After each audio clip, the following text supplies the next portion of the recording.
Yes class, good morning. ठीक है, अब देखो हम लोगों ने पढ़ा था कि व्यंजन संधि किसे कहते हैं और व्यंजन संधि के पहला नियम भी हमने पढ़ा था। ठीक है, आज उसके बारे में दोबारा से एक बार नजर दे लेते हैं कि क्या है। ठीक है, तो देखिए व्यंजन के साथ व्यंजन या स्वर का मेल होने से जो विकार उत्पन्न होता है उसे व्यंजन संधि कहते हैं।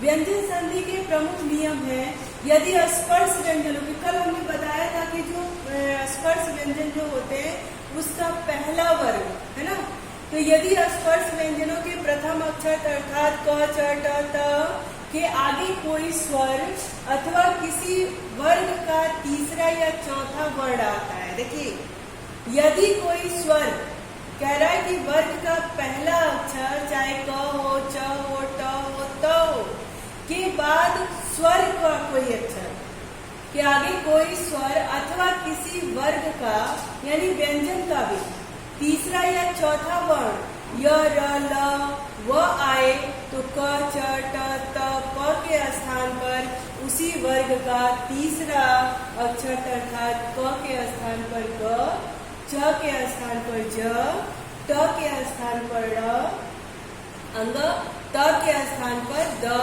प के स्थान पर ब हो जाता है। कल हमने बताया था, आपको कुछ उदाहरण भी देकर के हमने समझाया था।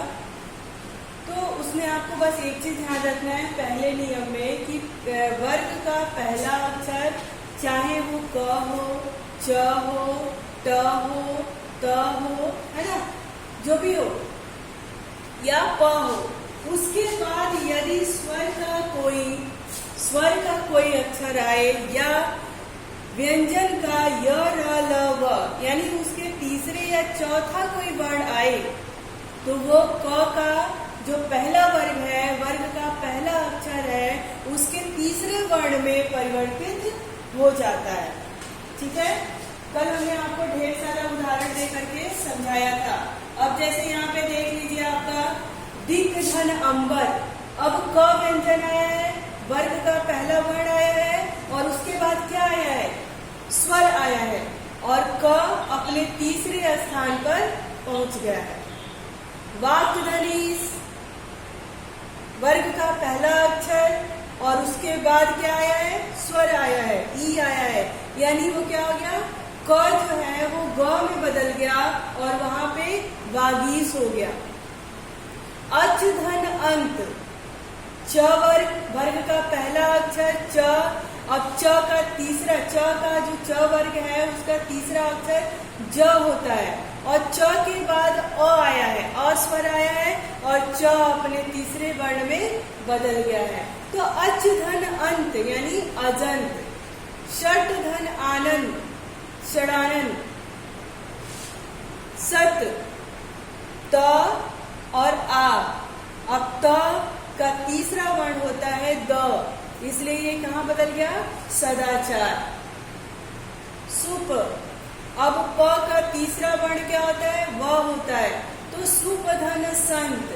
आपने पहले भी पढ़ा कि यदि स्वर के बाद यदि वर्ग का पहला अक्षर आया है उसके बाद या तो स्वर आए या तो तीसरा चौथा वर्ण आए, है ना, तो उसमें व में बदल जाता है और इसके अलावा और कोई ना आए। अब जैसे प के बाद तुरंत प नहीं आ सकता, है ना, व्यंजन संधि के पहले नियम में अगर संधि विच्छेद करें शब्दों का तो प के तुरंत बाद प नहीं आएगा। ठीक है, पहले वर्ग का पहला वर्ग का जो पहला अक्षर है उसके बाद या तो स्वर आएगा या तो य, र, ल आएगा, व आएगा, स आएगा। ठीक है, तो वो प का व में बदल जाएगा।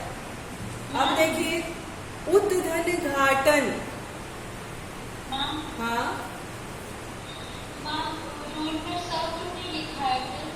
कोई जरूरी नहीं है कि स लिखे, लेकिन इसमें आपको बस इतना ध्यान देना है कि वर्ग का पहला अक्षर दोनों में नहीं आ सकता।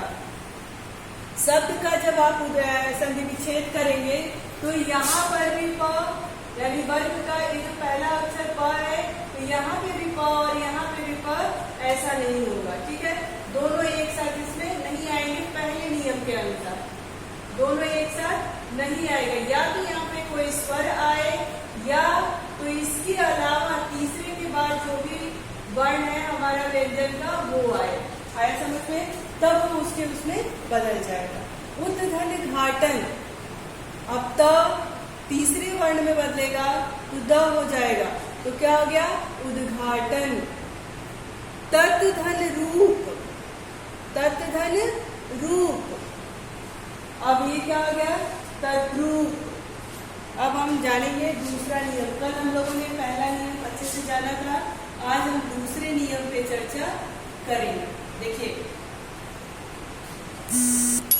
कह रहा है कि यदि स्पर्श व्यंजनों के प्रथम अक्षर अर्थात क च ट त प के आगे कोई अनुनासिक व्यंजन आए, अनुनासिक व्यंजन आप समझ रहे हो, यानी पंचमाक्षर आए। कह रहा है यदि स्पर्श व्यंजन के प्रथम अक्षर क च ट त प के आगे कोई अनुनासिक व्यंजन आए तो उसके स्थान पर उसी वर्ग का पांचवा अक्षर हो जाता है, उसी वर्ग का पांचवा अक्षर हो जाता है, वो अपने पंचमाक्षर में बदल जाता है।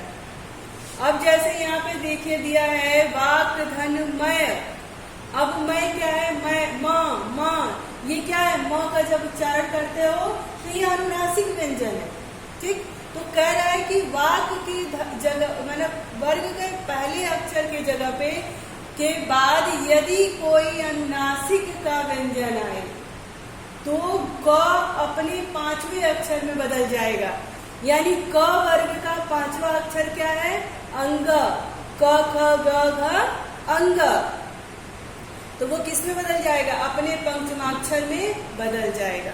षट धन मास है ना, श ट ठ ड ढ ड़ आया, ट ठ ड ढ ड़, ट का पंचमाक्षर क्या है ड़ है, तो षट धन मास, षट मास। उत धन मत उन्मत, अप धन मय अमय, आया समझ में। तीसरा क्या कहता है, जब किसी ह्रस्व या दीर्घ स्वर के आगे, जब किसी ह्रस्व या दीर्घ स्वर के आगे छ आता है तो छ के पहले च बढ़ जाता है, यानी च आधे च में बदल जाता है, छ के पहले च लगाएंगे। कह रहा है कि जब किसी ह्रस्व या दीर्घ स्वर के आगे, अब यहाँ पे क्या है परिधन छेद, ठीक है, तो र पे छोटी ई की मात्रा लगी है, यानी ये ह्रस्व स्वर है, अगर इसी पे बड़ी ई की मात्रा लगती तो ये दीर्घ स्वर हो जाता। तो नियम कह रहा है कि जब किसी ह्रस्व स्वर या दीर्घ स्वर के आगे छ आता है तो छ के पहले उसमें च हो या ना हो, लेकिन जब उस शब्द को हम बनाएंगे उसका संधि करेंगे तो छ के पहले हम च का प्रयोग करेंगे। ध्यान रहे इसमें स्वर नहीं रहेगा, ये स्वर रहित हो जाएगा, तो आधे च का ही उपयोग करेंगे, परि च छेद ऐसे नहीं लिखेंगे, परिच्छेद है ना। कह रहा है कि यदि ह्रस्व स्वर आए या दीर्घ स्वर आए और उसके बाद छ आता है तो जब हम संधि करेंगे शब्दों का तो छ के पहले च आधा च लिख देंगे। आधा च क्यों लिखेंगे, अगर ये पूरा च अगर यहाँ पे रहता तो वहां पे वो अ आता है ना, छ की बात नहीं करता, इसलिए हम क्या करेंगे कि आधे च का उपयोग करेंगे। जैसे अब यहाँ पे आ धन छादन, नियम हमारा कह रहा है कि ह्रस्व आए या दीर्घ आए तो आ हमारा क्या है दीर्घ स्वर है। आपको पता है ना कि ह्रस्व स्वर और दीर्घ स्वर किसे कहते हैं, क्लास आपको पता है कि ह्रस्व स्वर और दीर्घ स्वर किसे कहते हैं। हाँ, तो कह रहा है कि ह्रस्व आए या दीर्घ आए और उसके बाद यदि छ आता है तो छ के पहले हमें च लगाना होता है। तो आ ये क्या है दीर्घ स्वर है और उसके बाद हमारा क्या आया छ आया, तो नियम के अनुसार छ के आगे हमें च लगाना है, तो जब इसका संधि करेंगे तो ये आच्छादन का आच्छादन हो जाएगा। लक्ष्मी धन छाया, अब लक्ष्मी में बड़ी की मात्रा है यानी ये दीर्घ स्वर है और उसके बाद छ आया है। नियम हमारा कहता है कि जब इस तरह का हो तो हमें छ के पहले च जोड़ देना है। तो क्या हो गया, लक्ष्मी छाया। पद धन छेद, द यानी अ आया है, ह्रस्व स्वर आया है, उसके बाद छ आया है तो पद छेद, गृह छिद्र, है ना। तो इस तरह में बदल जाएगा। पहले नियम में हमारा क्या कह रहा था कि क वर्ग कि वर्ग के पहले अक्षर में, ये पहला नियम है, वर्ग के पहले अक्षर के बाद यदि स्वर आए या फिर उसके अलावा तीसरे वर्ण के बाद का जो भी व्यंजन आए तो वर्ग का पहला अक्षर अपने तीसरे में बदल जाता है। दूसरा नियम हमारा कहता है कि यदि वर्ग के पहले अक्षर के बाद यदि कोई अनुनासिक का वर्ण आता है तो वह अपने पंचमाक्षर में बदल जाता है। तीसरा नियम कहता है कि जब कोई ह्रस्व स्वर या दीर्घ स्वर के बाद छ आए तो छ के पहले च लगाना अनिवार्य हो जाता है। उसके बाद हमारा नियम क्या कहता है कि यदि म के आगे, यानी जब हम शब्दों का संधि विच्छेद करेंगे तो म आया है समधन कर, ठीक है। तो यदि म आता है तो लिख रहा है कि यदि म के आगे कोई स्पर्श व्यंजन आए तो म के स्थान पर उसी वर्ग का पांचवा वर्ण हो जाता है। यदि म के आगे कोई स्पर्श व्यंजन आए, कोई स्पर्श व्यंजन यानी क, है ना, क च ट त प आए तो उसी वर्ग का पांचवा वर्ण हो जाता है। जैसे सम धन कर, अब सम के बाद क्या आया है, वर्ग का पहला अक्षर क आया है और ये बदल किस में जाएगा, उसी वर्ण के पांचवा अक्षर में बदल जाएगा। तो क्या हो गया, शंकर, शंकर, है ना।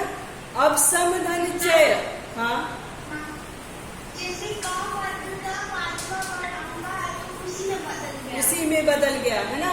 और जब हम लिखते हैं तो शंकर ऐसे भी लिखते हैं और शंकर ऐसे भी लिखते हैं, ठीक है, दोनों ही शंकर सही है। समधन चय, समधन चय यानी संचय, च वर्ग का पहला अक्षर आया। घम धन घटा, ट आया तो घंटा हो गया। समधन तोष, त आया उसके पंचमाक्षर में बदल गया, संतोष हो गया। स्वयं, स्वयं धन भू, स्वयं भू। आया समझ में। अब हम देखेंगे कि इसके बाद का नियम क्या कहता है। अब देखो, कह रहा है यदि म के आगे कोई अंत्यस्थ या उष्म व्यंजन आए। अंत्यस्थ कितने वर्ण होते हैं, य र ल व। अंत्यस्थ के कितने वर्ण होते हैं, हाँ। और उष्म व्यंजन किसे कहते हैं,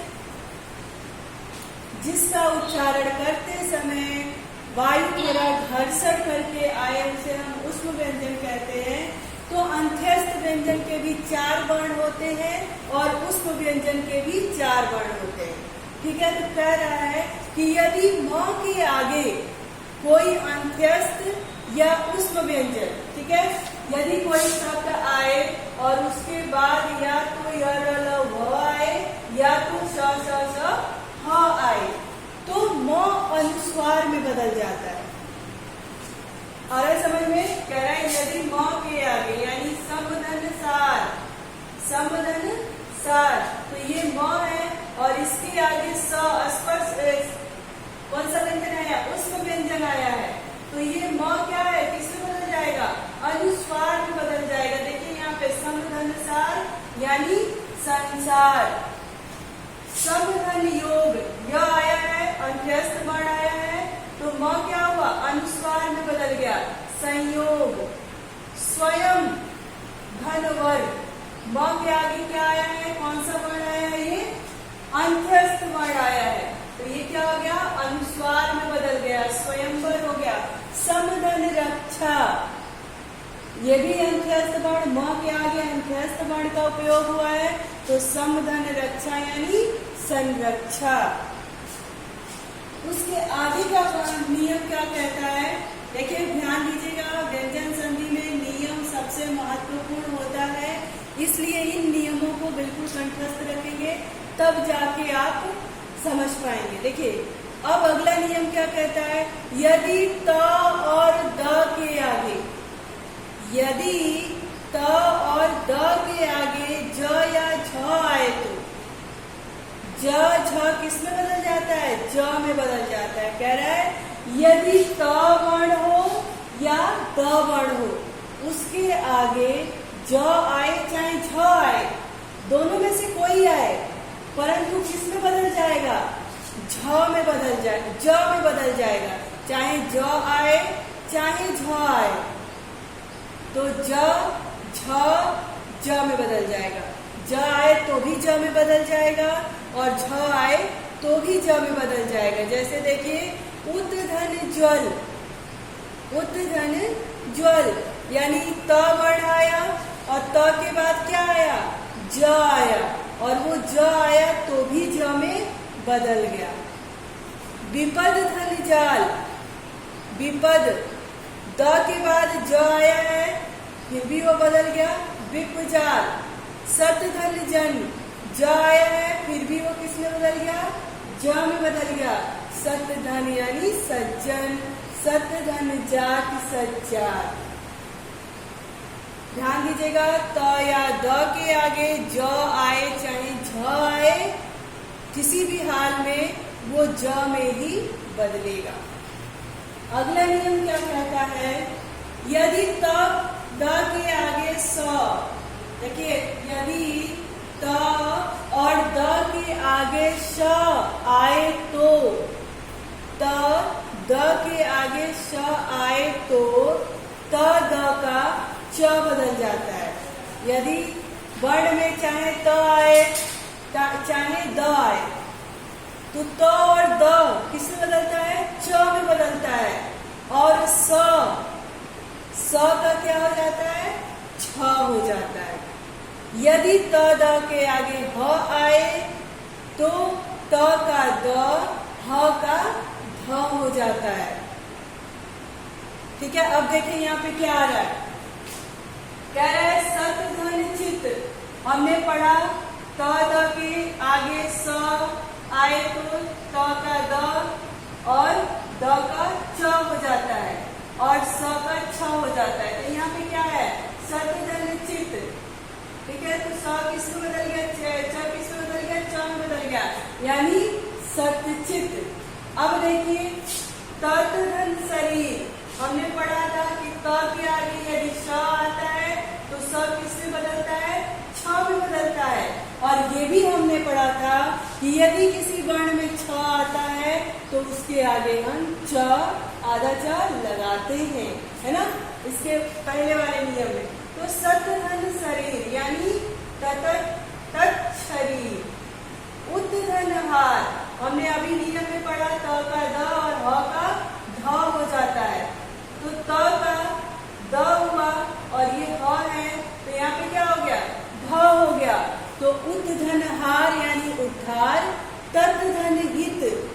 अब त द में बदला और ह किस में बदला, ध में बदला। क्यों, क्योंकि तत् के बाद ई आया है तो वो त बना दिया है, और ये ह आया है तो ह ध में बदल गया है, इसलिए क्या हो गया, तत् धन हित यानी तद्धित। आगे बढ़ते हैं, यदि च या ज के बाद, ध्यान दीजिएगा, यदि च या ज के बाद न आए तो न के स्थान पर याज्ञ हो जाता है, याज्ञ हो जाता है, यानी ज्ञानी वाला ज्ञ हो जाता है। ठीक है, क्या हो जाता है, यज्ञ हो जाता है। यदि च या ज के बाद न आता है, यदि च या ज के बाद न आए तो ये न के स्थान पर य हो जाएगा। जैसे यज धन न, कह रहा है च या ज के बाद न आता है तो न का य हो जाता है। यज धन न यानी यज्ञ, याच धन न याज्ञ, है ना। अब अगला नियम क्या कहता है, यदि अ आ को छोड़कर किसी भी स्वर के आगे, देखिएगा ध्यान दीजिएगा, यदि अ या आ को छोड़कर किसी भी स्वर के आगे स आता है तो बहुधा यानी अधिकांशतः स के स्थान पर ये वाला श लिखा जाता है ना। नियम कह रहा है यदि अ या आ को छोड़कर, यदि अ और आ के बाद स आता है तो स का स ही होगा, लेकिन अ और आ नहीं होगा, वहां पे ई होगा, उ होगा, ए होगा, ए होगा और उसके बाद स आता है तो बहुधा यानी अधिकांशतः स के स्थान पर ख हो जाता है, षटकोण वाला श हो जाता है। जैसे अभिधन से, अभी यानी क्या हुआ, छोटी ई के बाद स आया है तो श किस पे बदल गया है, षटकोण वाले श में बदल गया है। तो अभिधन सेक का अभिषेक वी यानी ई के बाद स आया है तो स ख में बदल गया है तो विषम यानी विषम।